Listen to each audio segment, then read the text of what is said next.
don't hesitate too long. You don't want to miss the show.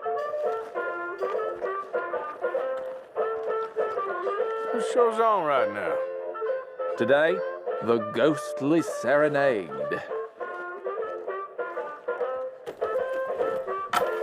Ticket, please. We'll be starting soon, just inside the tent there.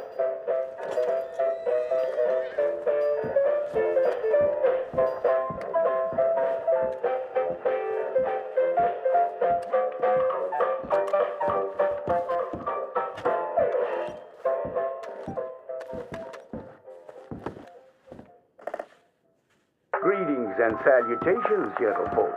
This here's the story about a young couple from the village of Annisburg that was courting a few years after the Revolutionary War. Courting in the woods, as you know young people are wont to do. Stealing away all sneaky-like. Girl by the name of Ethel Beauchard snuck out of the parlor one evening just as soon as her mother went out to hang clothes on the line from the washing. She met up on the road by her farm with a boy by the name of Eugene Hutton. Now, the Hutton boy was an athletic chap, liked boxing, fishing, and swinging Indian clubs. It's quite singular to the story that he didn't seem all that inclined to go to war in the preceding years leading up. Well, they walked in the woods for a while.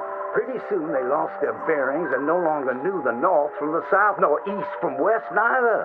Then they heard a low moaning sound. "What's that terrible noise?"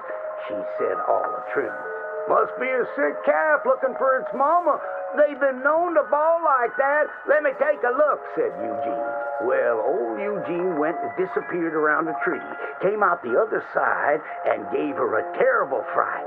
Boom! She let out a shriek, then went to chastising. "You should be ashamed of yourself, Eugene Hutton," she said. "Instead of giving a girl protection, you go carry on acting foolish and fresh like the Queen's prize jester." But right then and there, a chilly wind blew through and knocked off Eugene's hat.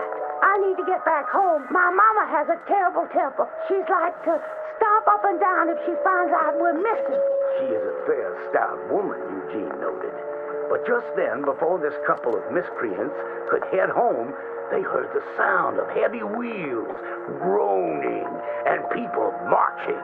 The cacophony grew closer and closer, and through the fog they could make out the shapes of ghost horses pulling spectral cannons, and dead soldiers marching as if their graves could no longer contain them, each wearing a vile red coat.